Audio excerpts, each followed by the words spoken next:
fusani sanu ni wariye donga sherife more donga ka fusani sanu ni wariye kemineje sharefo yo isense kemineje haidara yo jama be ko angata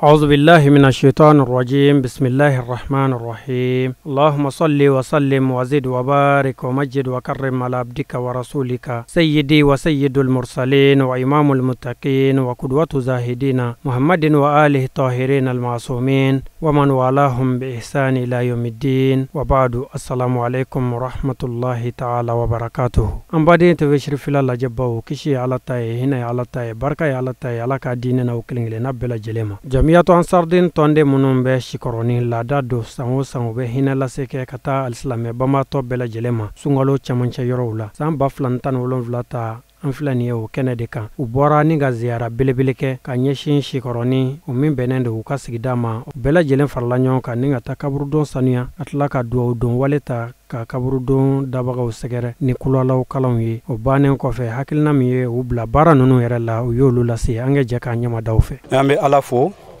ala min y'an fara ɲɔgɔn kan nin kɛnɛ ka sɔgɔmada in na an bɛ hakili jigin kɛnɛ dɔrɔn de kan ala folen ko an bɛ kisi nɛɛma ɲini ala fɛ a k'o caman kɛ kira n'a somɔgɔ sanumanw kan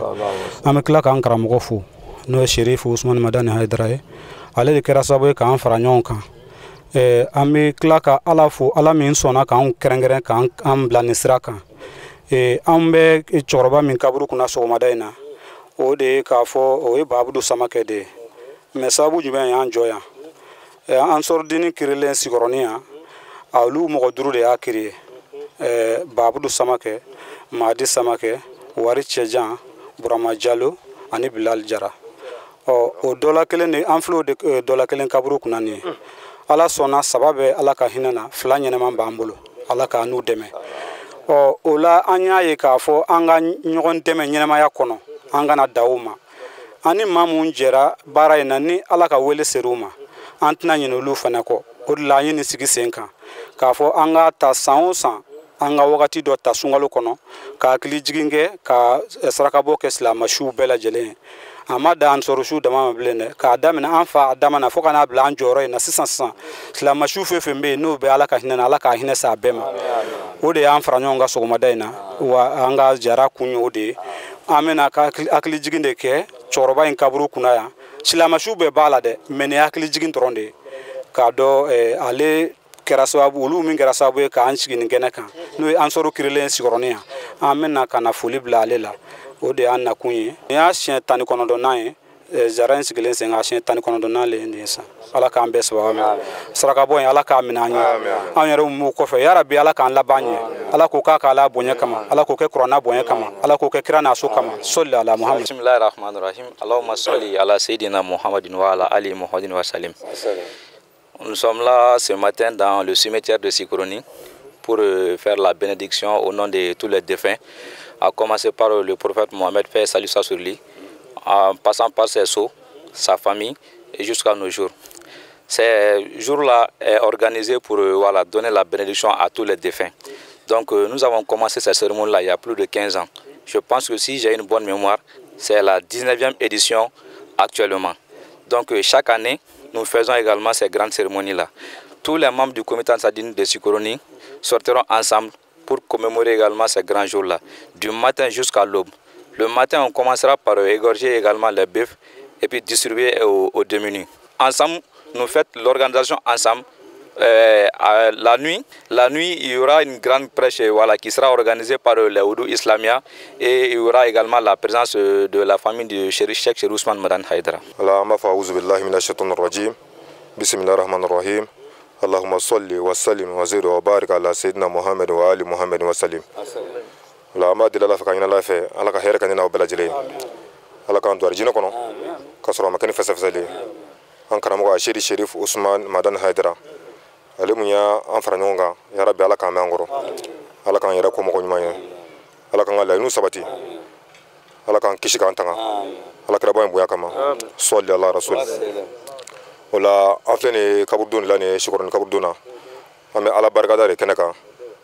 ni ala yɛrɛ ko ten wala in shakartum la azidanakum n'a ni ala barikada an b'aw jidi an filɛ nin o kɛnɛ de kan n'o ye ala barikada ye an tɛ se ka la fiyewu jɔn ka ala ka nɛɛma sɔrɔ o ye ala barikada de ye n'o tɛ a b'an degun a b'an tɔɔrɔ nka an b'a dɔn tigitigi an karamɔgɔ ye sira min don an kɔrɔ ni cɛ o cɛ ni muso muso ni sara o kan kan foyi tɛ ni hɛrɛ tɛ o la an b'o tasibila de kɛnɛ kan ni sikɔrɔ ni komite ye nin kuma daminɛ o la an b'a deli ala fɛ an bɛna dugawu kɛ ala ka minɛn bɛɛ lajɛlen ma an bɔra ka dugawu fana kɛ ala ka minɛn bɛɛ lajɛlen ma o la hakili la sikɔrɔnin daminɛ nin y'a san 19 de ye an bɛ ka nin ziyara in sigi kan o la a sigili sen kan an taara fɔ an karamɔgɔ ɲɛna ale yɛrɛ ko tiɲɛ la nin ye fɛn ɲumanba de an ka cɛsiri a la k'a daminɛ ka na bila fo sisan na ala sɔnna san o san an bɛ misi 2 faga an bɛ misi 3 faga o la an b'o barikada kɛnɛ de kan nin an b'a deli ala fɛ an ye kalan min kɛ ala ka minɛn bɛɛ lajɛlen ma ala ka hɛrɛ k'an bɛɛ lajɛlen ala ka hinɛ an ka tabaw la o la an b'a deli ala fɛ fancinin n'o ye karamɔgɔ denkɛ ye yarabi ala ka hinɛ a la ala ka faka ma ani sikɔrɔni balaba an b'a deli ala fɛ ka ɲɛna ala fɛ ale tun bɛ jɔyɔrɔba ta nin fɛn na san o san ale tun bɛ misiw di a tun bɛ nafakati caman bɔ a la nka a bɛ ala bolo bi o la an bɛɛ bɛ tantɔ nin an karamɔgɔ kuma don ko ni bɛɛ bɛ sa sadiri bɛɛ bɛ taa n'a fɔ a y'o ta ala kuma kan na cogoya min na ko bɛɛ bɛ sa o la o saya ɲɛsigi an b'o kɛnɛ kan nin an b'a deli ala fɛ ala ka hinɛ bɛɛ lajɛlen na ala ka fa bɛɛ lajɛlen ma ala ka fa an yɛrɛ ma ala kɛra bonya kama sɔlila rasul. Je m'appelle Kassoum Diakité, le secrétaire chargé de l'investissement et des finances. Au nom d'Allah, le tout miséricordieux, très miséricordieux, paix et salut Allah sur les sceaux du prophète Mohammed, paix à son âme et sa sainte famille. L'espoir des défunts, c'est nous les vivants. C'est pour cela que le comité Amsadine du Sigoro se réunit chaque année pour organiser une journée de bénédiction et de prêche à tous nos défunts musulmans. Nous sommes comblés et honorés pour que, ensemble, d'implorer son pardon et sa grâce divine pour tous les musulmans défunts, depuis notre père d'Adam, en passant par les sceaux du prophète Mohammed, paix à son âme, à nos jours. Cet événement a commencé depuis en 1998, ce qui fait 19 ans. J'ai salué et j'ai remercié tous ceux qui ont contribué pour la réussite de cet événement. Et un appel à tous les musulmans. Les sacrifices est l'œuvre fortement recommandée par tous les défunts, perpétuée par le prophète Mohammed, paix à son âme. Que le paradis soit à notre dernière demeure. Je vous remercie. Alhamdulillah rabbil alamin badew ni de kofe usorola kana wajulu kene belebele sigi shikoroni balonci kene baka wajulu kene min kan mogo bora jien fantan nani ka kene insagere anga wajulu kala kangaran chama tume a kene kan jamiyatu ansardin togola Côte d'Ivoire wajulu kala o fugata se Burkina Tawma kana se faso maliba wajulu kala chama ma u bela jelen jara ku wasado mogo mina o keke la selu ke bagay o kera Salif Sogobaye yani Salif Sogoba ke la selu non damine ka donc a fo sigida nyamogo jamiyatu ansardin nyamogo ya so bora kan nabo fu ku bismillah fe munun bora an ga nyama daw fe islam jama bela jelen ceni muso be fefen sen sara ka sanga kena ka ami bela jelen fu o ko fe amanga dugutigi fu ka kla ka anga almamun fu almamun fefen be sigoro kono ama bela jelen fu ka nyini ala fesa sigin kunye dugo nyini minye ka la sanga islama shuma ala ka lasu bela jelema anyeru mimbe ko fe ala ka labanye ala ko ka ala bonya kama ala ko ke qur'ana bonya kama ala ko ke kira na so kama salli ala muhammad jama chena muso assalamu alaikum anna na herala ala ka sigi herala la ka amina ko be no la ka karamo ko manye la ka yere ko mo me Ousmane Cherif manana edra folitiba ale de ni kenen sigi ni ya mi ki aklito sula idi pindi nyemo ko nyumande baake karamo ko nyumande be mo bla barany man kella o mame baka Ousmane Cherif madana edra fu ka barkada ni kenen yalle de ka kenen non da antu da do ko subi solibe ka suye jago ka saraka boy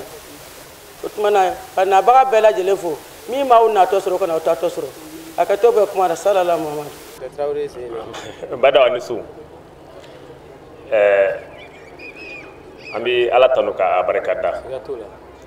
o ko fe ambi sodi kiraka kisin ma bayana so dunga sarama o kɔfɛ an bɛ barika da karamɔgɔ ye ale min kɛra nin bɛɛ sababu ɲuman ye parce que n'i ye nin ɲɔgɔn na jama faralen ɲɔgɔn kan tan nɔ u lamɔna k'u bila sira de kan o lamɔ an b'o barika da kɛ karamɔgɔ ye o kɔfɛ an bɛ sigiyɔrɔni tɔndenw fo Bamakɔ section tɔgɔ la parce que an ka président n'o ye Ablaye Mayiga a ma kɛnɛ sɔrɔ ne bɛ ale place la Bamakɔ section tɔgɔ la an bɛ sigiyɔrɔni tɔndenw fo u ka nin layidu dafa la parce que n'i ye kɛnɛ sigi k'i bɛ dugawu kɛ sugu ye o ye ɲɛnamaw de ko ye parce que minnu yɛrɛ kɛra ko ye sababu ye o dɔw tɛ balo la salanko ani dɔw fana y'a kɛ olu tɛ balo la ani minnu b'a kɛ ɲinan san wɛrɛ b'i jɔ nin sɔrɔ ala de b'o dɔn donc o kɔrɔ ye ɲɛnama ninnu yɛrɛ de ye sugu ye an b'u fo ka baara la k'u barika da dugawu min kɛ ala k'a minɛ ala k'an yɛrɛw balo limaniya kan ala k'an fatu limaniya kan an bɛ dugawu kɛ karamɔgɔ ye a n'a ka denbaya ala k'u mɛn an kɔrɔ an y'u kɔɲɛ kalifa ala ma ala min kalifa tiɲɛ ala ka dumuni jugu cɛ an bɛ ala tanu ala min y'an sigi nin kɛnɛ ka hɛrɛ la ala m'an ɲuman wulila hɛrɛ la cɛkɔrɔba a k'a ma yan sɔrɔ su in na ko kana ka foli k'a ye vraiment a diyara a ye a sera foyi fo ka s'a dan na ala ka hɛrɛ ka an n'aw ye ala k'a n'aw sutura an karamɔgɔ Usumani Sɛrifu Matane ala k'a mɛn an ye ala k'a kɛ kɔma ɲuman ye ala ka n'a bɔn'o kama sɔlila rasuli ala fɛ an bɛ ala kira somaw fɛ sukɔrɔba ani ce aw bɛ maa jɛ ɲɔgɔn bɔ maa caman bɛ ko daminɛ o ti ko laban na ani ca yɛrɛ beredan n'a ka kuma la jama hakɛto bɛ nin kan sɔlila mamadu ayiwa silamɛw an sigira hɛrɛ la ala k'an wuli hɛrɛ la ala ka sababu ɲuman k'an ye ala ka limaniyaw jidi ala k'an sago d'a ma silamɛya ala ka dɛmɛ silamɛya dɛmɛbaaw ala k'u dɛmɛ ya rabbi ala k'an yɛrɛw ka dɛmɛbaa ɲuman ye an karamɔgɔ a seyidi a sharif Usmani Madani Haidara nin kɛnɛ in kan an bɛ dugawu k'a ye si ni kɛnɛya la ala k'o di an n'a ma a cɛsirila ka diinɛ in jɔ ya rabbi a ka du jɔlen ala m'o kɛra a silamɛw an ka taa bali silamɛw ala ka hinɛw la ala ka yaaf'u ma a saya k'u ma nɛɛma ye minnu yɛrɛ ye nin baara ɲuman in ŋaniya k'a se an badenw ma an b'a ɲini ala fɛ ala k'a kɛba ɲuman di an bɛɛ lajɛlen ma an bɛ se ala ma don min o k'a sɔrɔ ala yafara ma ala m'o kɛra o la su in na an bɛna mikoro di an ka karamɔgɔ ma n'o ye Sɔlihu Sogoba ye o dole silamɛya u bɛɛ lajɛlen jɛra k'u wasa don ale de la su in na a kana an baro ala ka diinɛ kɔnɔ k'an bilasira o hukumu kɔnɔna na a yɛrɛ ɲɛ b'a la tabali kun ni kun a bɛɛ ye Sɛrifu Usmani Madani Haidara ka garibuw de ye alhamdulillah ka bɔ Mali la Burukina Côte d'Ivoire ala sɔnna ma Haidara ka kalanden minnu bɛ a bɛɛ dɔ bi yan bi ni karamɔgɔ ninnu an bɛ dugawu k'u ye k'a ɲini ala fɛ u nana dɔnni min ɲini ala ka dɔnni nafama da an n'u ma an bɛna mikoro segin an karamɔgɔ ma n'o ye Sɔlihu Sogoba ye a ka tɛmɛ ni walanda ye an b'a fɔ a ye falyatafaddal mashkura mu'azzaza الديمومي الدهري العبدي السرمدي الباكي الوحيد الذي لم يلد ولم يولد ولم يكن له كفوا أحد والصلاة والسلام على سيد المرسلين وإمام المتقين محمد وعلى آل بيته الذين أذهب الله عنهم الرجس وطهرهم تطهيرا أستهل ذكر قائلا ربي اشرح لي صدري ويسر لي أمري وحل عقدة من لساني يفقه قولي إخواني وأخواتي في الدين وفي العقيدة السلام عليكم ورحمة الله تعالى وبركاته أمي سي مسافوكا بركدا كبنياتي فوكا بركدا kabunya ani wale ɲuman dɔn ko seki famaw ka fama ka sɔrɔ ka kisi ani hinɛ ani bonya ko ɲini a fɛ a k'o di a ka jɔnw ma di kan n'o ye Muhamadu ye a n'a sokɔnɔmɔgɔ bɛɛ lajɛlen ani silamɛ ɲuman bɛɛ lajɛlen ala ka ne ni aw bɛɛ ye o la amin ala sɔn alhamdulillahi rabbil alamin o kɔfɛ an bɛ sikuru su na an bɛ dugutigi fo a n'a ka conseil bɛɛ lajɛlen ka alimamuw fo ka diinɛ ɲɛmaa bɛɛ lajɛlen fo ka sɔrɔ ka nabaga kelen-kelen na jɛla bɛɛ fo ka bɛɛ don kira mantoya la k'a ɲini ala fɛ min m'an natɔ sɔrɔ o kana an tatɔ sɔrɔ ale ala ka hɛrɛw b'a bolo a ti foyi k'a la yarabi ala ka hɛrɛ di ne ni aw bɛɛ lajɛlen ma an ka jamana in ka kala yarabi ala k'a sɔrɔya bɛɛ ani kelenya ani ɲɔgɔn kanu ala k'o jidi a kɔnɔ o kɔfɛ an bɛ foli k'a kurakuraya ka taa di an ka belebeleba ma ka taa di an ka belebeleba ma ayatulahi usman seyid sherif usman madan haidara an b'a fo k'a barikada k'a ɲini ala fɛ sijan ɲuman kɛnɛya ɲuman ala k'o di an ma k'a ɲini ala fɛ yarabi a n'a ka denbaya ala kunbɛn an kɔrɔ ka tila kunbɛn ye ala ka ne ni aw kɛ mɔgɔ ɲuman ye ala k'an sɔn u kanu na ala k'an bɔnɛw sɔn u kanu na ala k'an kɛ u ka baarakɛden ye ala k'an bɔnɛw kɛ u ka baarakɛden ye o kɔfɛ su in na n'i ma fili an bɛ le 3 6e mois 2017 kɛnɛ don kɛnɛ min ye e ni ne ka kɛnɛ ye kɛnɛ don kɛnɛ min ye miiri kɛnɛ ye kɛnɛ min ye tasi kɛnɛ ye kɛnɛ min ye jɔn kan k'a yɛrɛ ka ko walahi k'i miiri ala k'a fɛsɛ i nɔfɛ an balimaw bɔra k'a fɔ sisan k'a fɔ nin kɛnɛ in sigira banbagatɔw de salon ani mɔgɔ caman y'a kɛ a dɔw ti yan dɛ kɛnɛ in sigira minnu ye olu bi kaburu dun na mɛ an b'an ka karamɔgɔ fo belebele min sɔnna ka balimaw kɛ kelen ka sinjimaw kɛ kelen ka teriya ja ka du ja mɔgɔw ye ɲɔgɔn kanu u ɲɛnama walahi mɔgɔw fatura ka tila k'u kanu k'a sɔrɔ u ka kɔrɔfɔli tɛ yen tugun u ka kuma tɛ yen tugun u jɔyɔrɔ foyi tɛ yen tugun mɛ ɲɛnamaw sɔnna k'u hakili t'u la an b'a fɔ seyid sherif usman madan haidara ma ka haidara wallahi an b'a fɔ ka haidara sujud don o don na o ka mɔgɔw o don bɛɛ olu hakili bɔra o kɔ dɔw ta kɛra dɔgɔkun ye dɔw ta kɛra kalo ye dɔw ta kɛra san ye mɔgɔw ɲinɛn'u kɔ mɛ san ni san k'a sigi sanga ni sanga an bɛ duw bɔ ka ɲɛsin an ka suw ma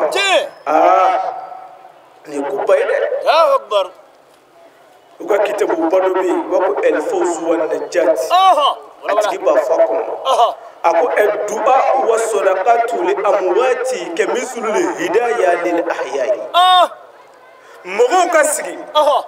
ka duw kalan ka sigi ka sarakati bɔ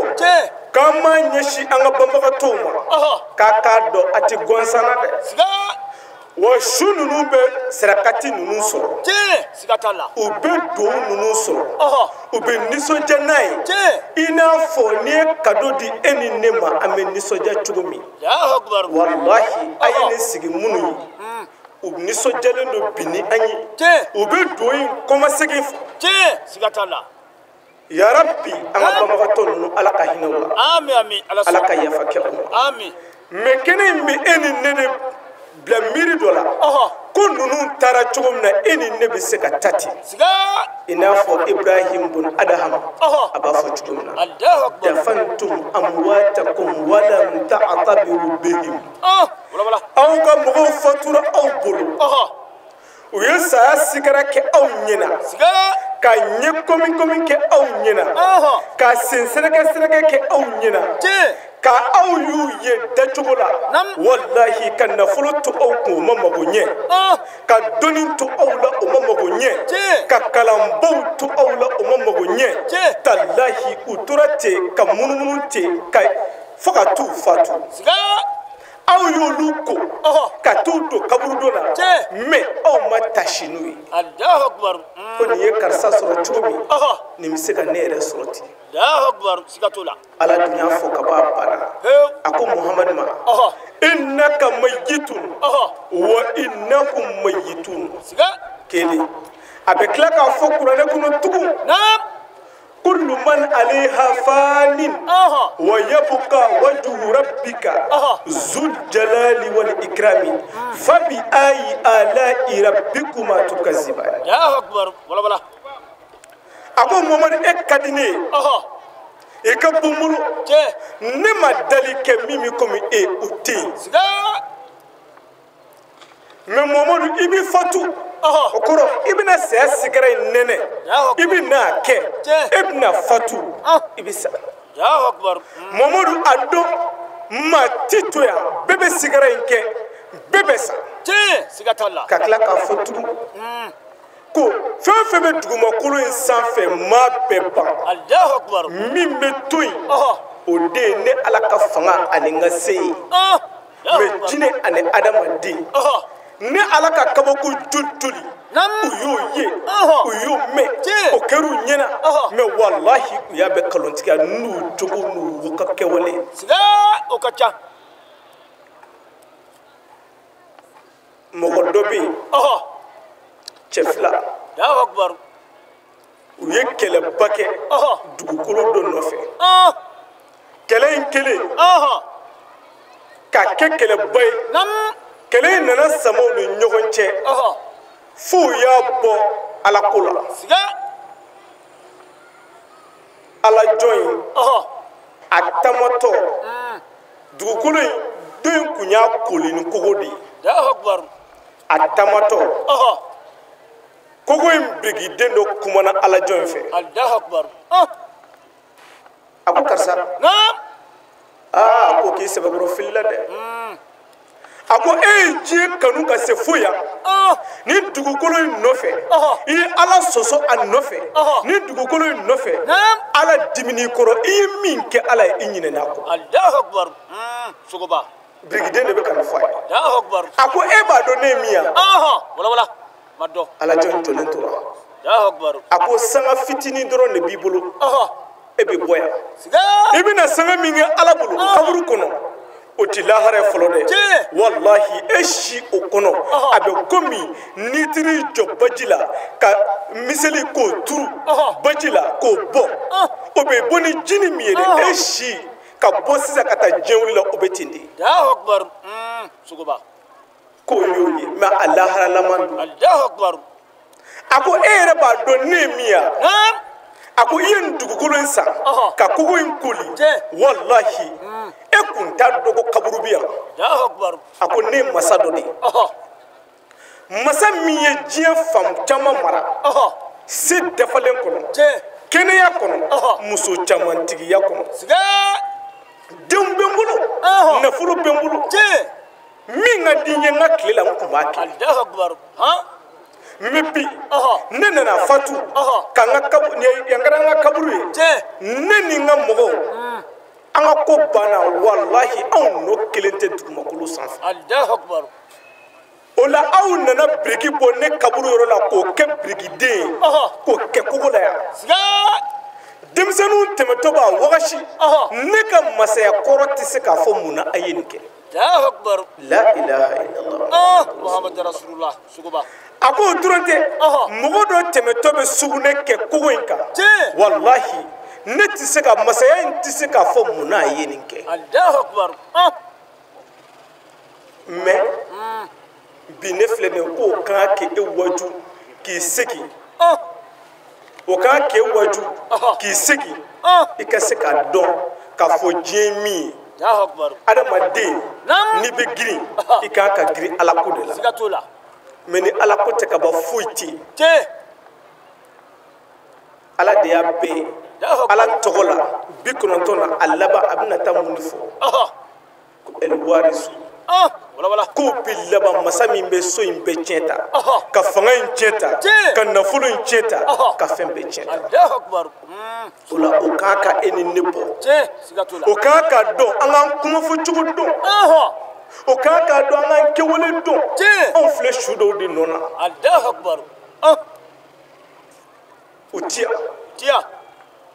o de y'a to ala b'a fɔ kuranɛ kɔnɔ hal ata alal insani hinun min ad-dahr lam yakun shay'an mazkura ko yala adamadeni ma sigi ka miri k'a yɛrɛ lajɛ ne nana yan don jumɛn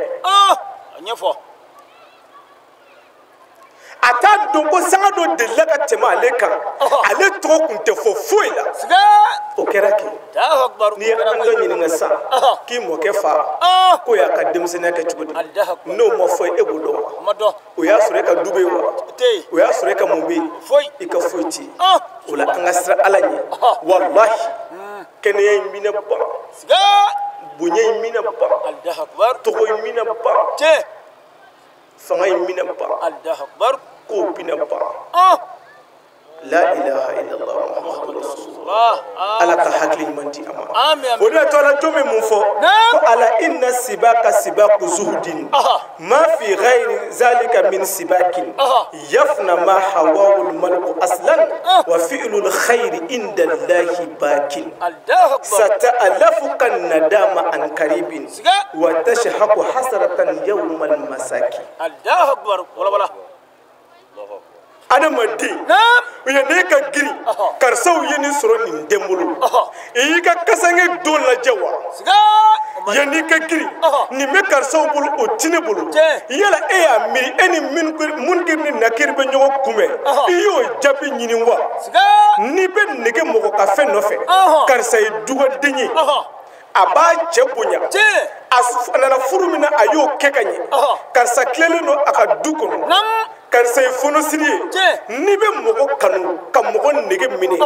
ka tugu maa la i k'a ka tugu de la n'o tɛ fɛn fɛn b'o kɔfɛ a bɛɛ fo ko n'o i k'a dɔn ɲɛnamaya in kɔnɔ ala kɛlɛlenw ka o banna cɛɲa o cɛɲa bi a bɛ ban min bɛ to ala bolo o ye wale ɲuman di o di ti ban i ye baara min kɛ i ye sinji min tugu i ye hinɛ min kɛ walahi ni kasange nana k'a bɛ don i la don min na siriyɔrɔ 3 ni kankɔrɔ meleke yan'a ka so ma mɛlɛkɛw jɔlen don i kunna ko karisa anw minɛ e de ni minɛ la ilaha illallah muhammadu rasulullah i somɔgɔw jɔlen don u n'u ka fura i balimaw nalen don bɛɛ jigi tigɛra nin don i ye min kɛ ala ye o de bɛ yen ko wale ɲuman in dɔrɔn de bɛ to yen o de y'a to ala b'a fɔ kuranɛ kɔnɔ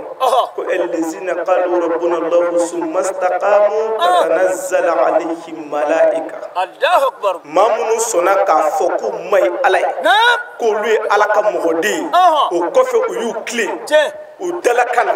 k'u tilen u baarakɛ bolo la k'u tilen u ka mara kɔnɔ bilahi ala ko u t'a ɲɛ ko ni ala k'a tiɲɛ o tɛ kɛ u satɔ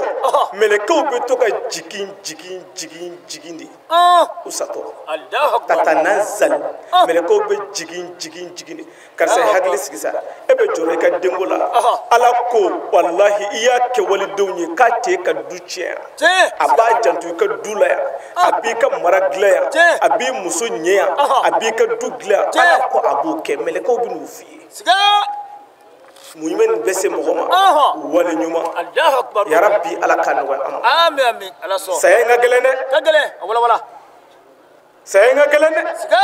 ala jɔn minnu tɛmɛna kira minnu tɛmɛna nabi ɲuman minnu tɛmɛna walahi bɛɛ ye nin dɔnkili in hami bɛɛ ye nin dɔnkili in jɔ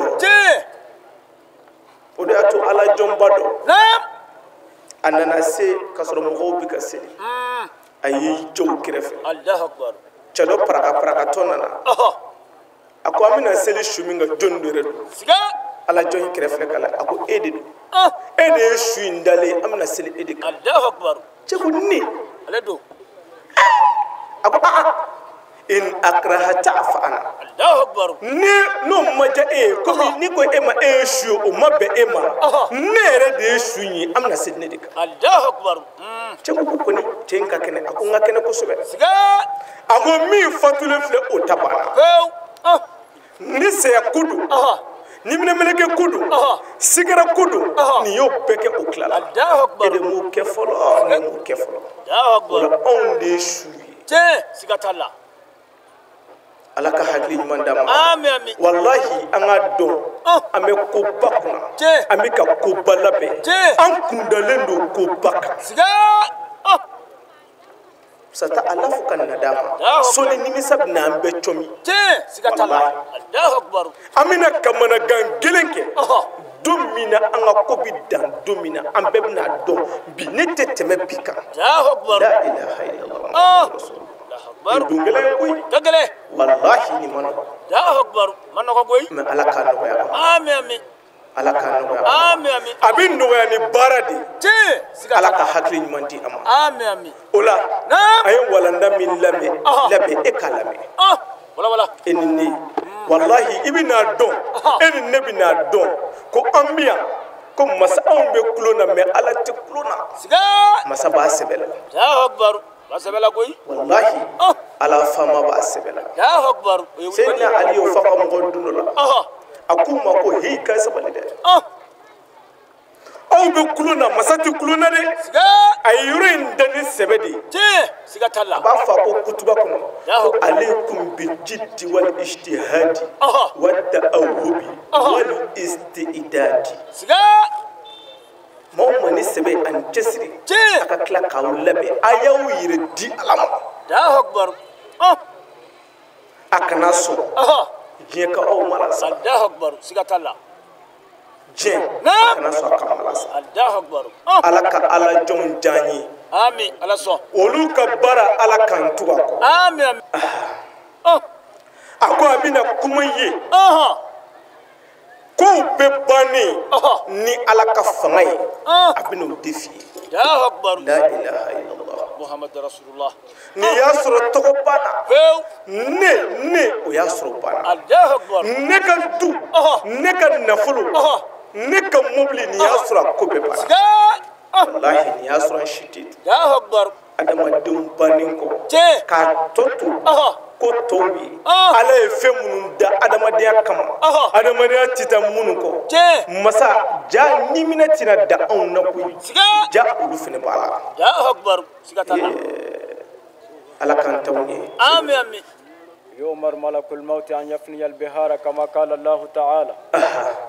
ala b'a fɔ dimina meleke a bɛna fɔ ala ye a ko ala adamaden tɛ tugun jinɛ banna foyi tɛ tugun Allahu akbar kɔnɔ tɛ ban tugun dugumɛnɛ tɛ yen basaw tɛ ka kolongolo tugun foyi tɛ yen Allahu akbar ala b'a fɔ a ko min bɛ yen olu taara adamadenw ka ko de kama o la adamadenw ka alamu yɛrɛ de ko bɛɛ bɛ ban sani ka diɲɛ a ko bɛɛ bɛ ban a ko baji minnu bɛ yen ne de ye baji ninnu da adamadenw kama o la t'a fɔ baji ye k'a ka ko banna la ilaha illallah Muhammad rasulullah ala k'an taw kɛ cogo di amin amin كما قال الله تعالى كل شيء هالك إلا وجهه i n'a fɔ faama b'a fɔ kuranɛ yɛrɛ kɔnɔ cogo min na a ko muhamad foyi tɛ to yan ne ni ala ka fanga tɛ o dɔrɔn n bɛ nin bɛɛ bɔ yen فيأتي ملك الموت إلى البحار فيقول n'o kɛra ni minɛminɛkɛ bɛna jɔ bajibaw a bɛna jɔ u ma sisan قد انقضت مدتك a ko faama kun ye aw da k'aw bila yan adamaden minnu kama olu tɛ yan danfɛn minnu kama olu tɛ yan masa y'a fɔ n ye ko n ka n'a fɔ aw ye k'a ka ko banna k'aw ka ko banna adamadenw ta banna cogo min jinɛw ta banna cogo min aw yɛrɛ ta banna فيقول البحر أذن لي حتى أنوها على نفسي n'o kɛra bajiw b'a fɔ ni minɛminɛkɛ a to an k'an yɛrɛ su kasi la ilaha illallah a to an k'an yɛrɛ su kasi nin ye ba ye mais adamadenni m'a yɛrɛ su kasi fiyewu jɛnɛjɛ bi kɛ olu yɛrɛ de bolo b'a suko la mais bɛɛ b'a miiri ko karisa de fatura mɔgɔ si t'a miiri ko nin ye ne ye nin turu bɛ se ka se ne ma bɛɛ b'a miiri ko karisa de fatura o yɔrɔnin bɛɛ a teriw a jɛɲɔgɔnw u bɛ banbagatɔ ye u b'a tɔgɔ yɛlɛma yɔrɔnin kelen sumaworo fɔlɔ la Furemado siga Bambato Allahu ni aye ko fo aw korke de ma min kuma ko Quran facture sara je siga ta ni yaw ye ko fo aw cede ma aya kono fa de wolo mi je siga ta ni yaw ye ko fo aka dutigi de ma min ye du jo ko bla condition bela ni yaw ye ko fo i furumuso de ma furumuso mi ye nin demba be bangi je ni yaw ye ko fo aka nyema de ma nyema min jorane aw yi Allahu la ilaha illallah Allahu akbar suguba bafle ne kaire shukashi je aba fo ala aha ne be na kashi ke inyekoro je adama den kumbiya jineu kumbiya ala uye dabali jugu ke kabla jila uye dansago inke uye dansago inke me ala ado nenu majje ala siga bajiti du jahannama kono arjina ko kuma tala me ala nenu majjala ala yembla mina nyodeke je me ala kana ne mine ko nu yake Allahu akbar wallahi ko kunin dun ko go jupe kule doke ko kun tese ka nyina mo fendo sura kono o kun tese Allahu akbar ha ya so on besuma le siga فيقول أين أمواجي وأين عجائبي abe kule aba fo ne ka kabako bemi ne ka fanga bain bemi ne ka dungu bemi ne ka setarami Allahu akbar kuma dola ne kontra me funu ba aba rek shukashi kaire hinetu famo ka famara kaire dugoya masaw ka masay kaire dugoya masaye masami me bidona be shindo alimul ghaibi wa shahada Allahu akbar ko dugulin domba ane ko kera minyana Allahu akbar me adama demi me nyininga adama demi me jini adama demi mi tito la harakene ka wallahi ale moko maye foila ni ko kibe kuma mi fedro e ay ne toy ne ka vie privée de wo kan ida donna e toy siga e toni je siga talla ha Allahu akbar kunu mona mina afra ko ibaya resro ila billahi musogorobo yu idda u tege dingeli le kono ki ko siga o kera goyi e toy Allahu akbar ondo iga demunun do iga ngokunte je siga talla Allahu akbar iniga nafolo ben bi billahi iga tamatola ondo e joy Allahu akbar foy to min darila ima faramugo shika ko sugandi e joy Allahu akbar ne bana yimine san tallahi do de bi senze katani e joy je siga talla ibe snogo ibe nyine ko bi mine wallahi ebe dese ibe nyine je siga talla Allahu akbar jonki jo aka jonyala sa aka kotigi ka ko sigama je aka klaka yira famala ko ale joy sugoba no kira wallahi masaka hine bina Allahu akbar baju fle ku yire shukashi je ku yire hine ka klaka yire nyefo kotigi ko ala wallahi no majala Allahu akbar ni dansago min kera ni dabale jugu min kera ni sonin jugu min kera ne no majaka je sigatana minama Allahu akbar la ilaha illallah Muhammad rasulullah adama dini mi yeni mbe kala kanindo adama dini mi yeni mbe ka kila kanin bedo aka jabi kera jume siga wala wala Allahu akbar iba foko ala tana je iba foko famatana Allahu akbar iba foko anya yere glan je iba foko antaya yere siga ala ka hakli manti amin amin قد جاء أمر الله no kera ni mina mina ke ba foko bajima ko jinu numa ko hey ne ma blani mbela ay nin tante mburu abe pere wallahi ko jije jibe abe be janyo Allahu akbar o la mulun bebe tuyi Allahu akbar ko do sunu to Allahu akbar amano manogo ثم يأتي إلى الجبال فيقول no kera abi kanto ala ma ko bana de ala ma fo ko kulube Allahu akbar ni de ko fenti tuela je abini jo kuluma wala قد انقضت مدتك abina foko hey masaya au da kauble min kama obana au ka kubana Allahu akbar فتقول الجبال أذن لي حتى أنوها على نفسي no kera kuluba fo ni mina mina ke ato anga yere nyefo anga yere shukashi fama ka fama nyekoro anga yere doya i k'a dɔn dansago min kɛra kuluw sanfɛ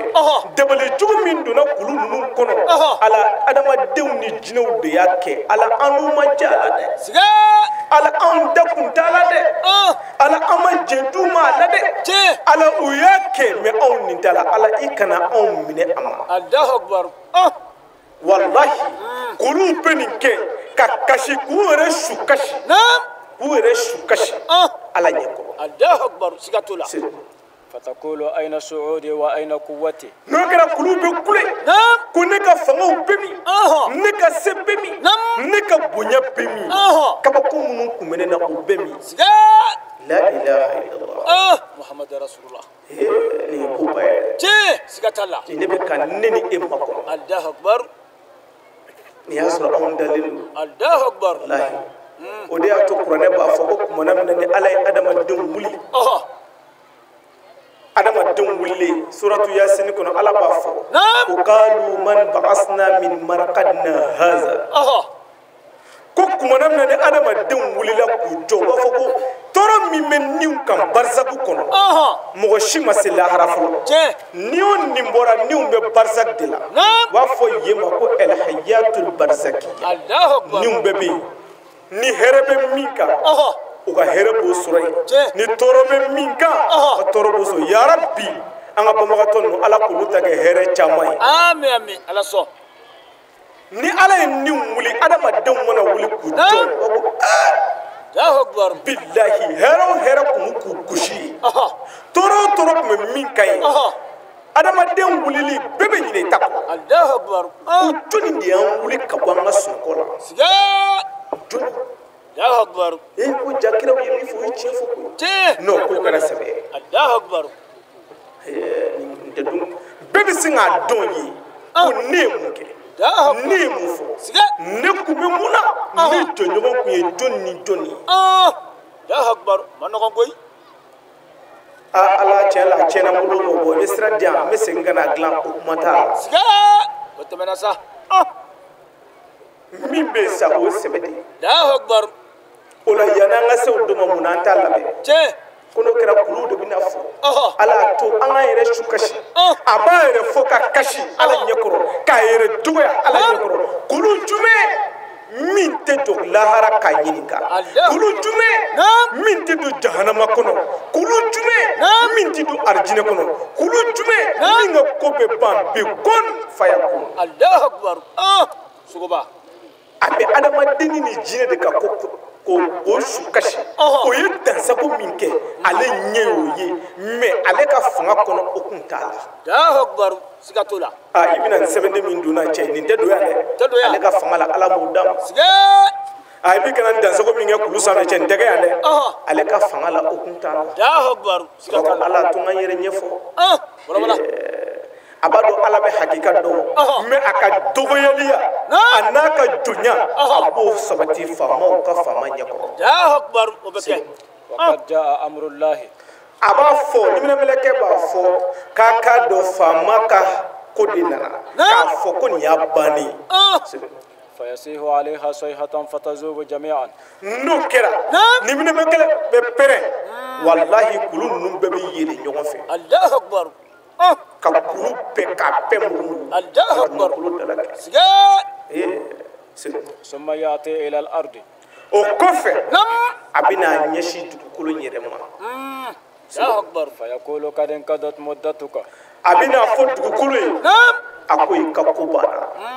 masa kun ye fanga ni dɔnko min di i la o kun ye ni alamu in de sani ni diɲɛ in mɛ ala y'i bila se min kɔnɔ o se in ala ko a bɛna ban الله أكبر a ye sanga min d'i ma o sanga dafara ala jɔn ye n jɔrɔ يا جرو kira nuhu alayhi salam nuhu ka don laban min kɛ don min na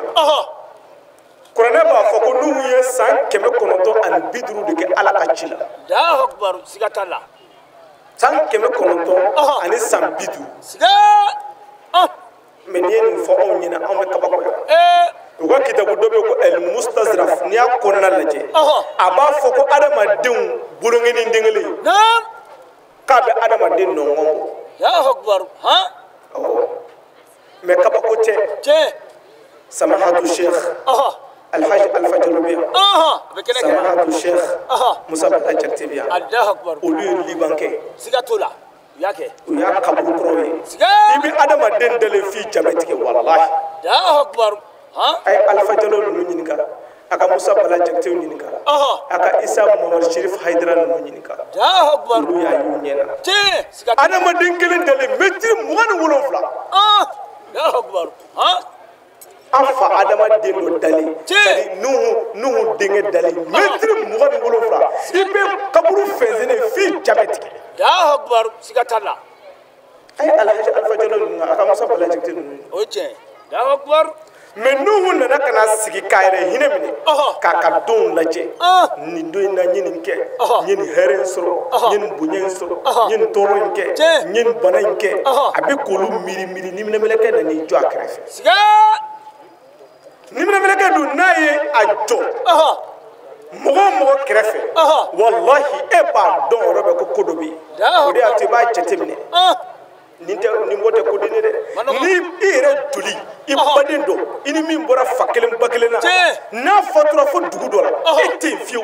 ni mine ke force fe duli ma e duli ba santé europe iba ko kodo ko menena me ko jumendo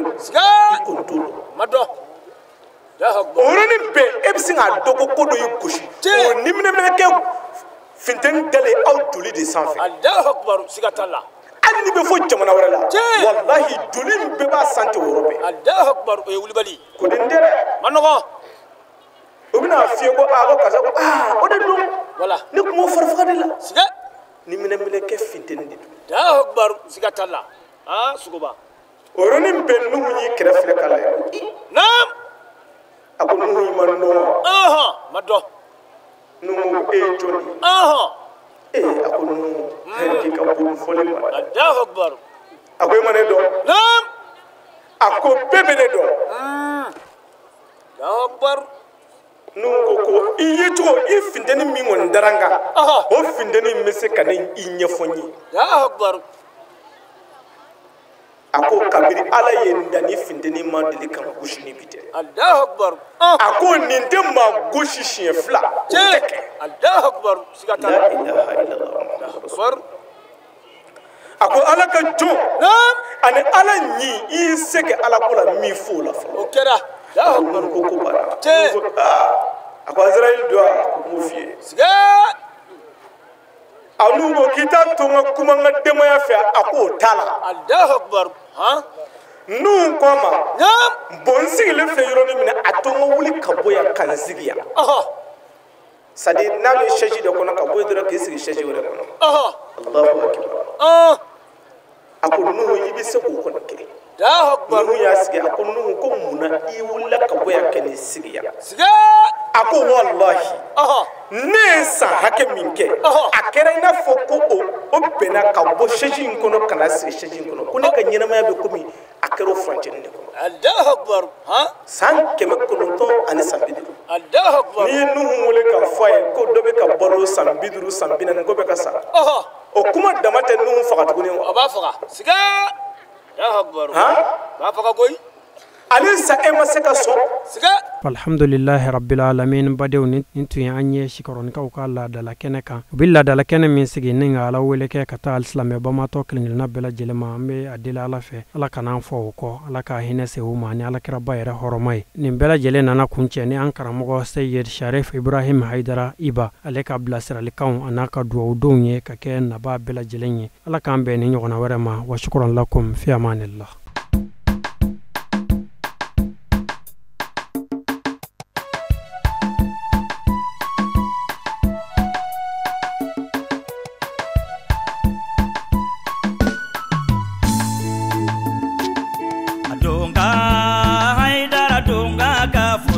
Sanu ni wariye donga more donga ka fusani sanu ni wariye kemine je share boyo isenze kemine je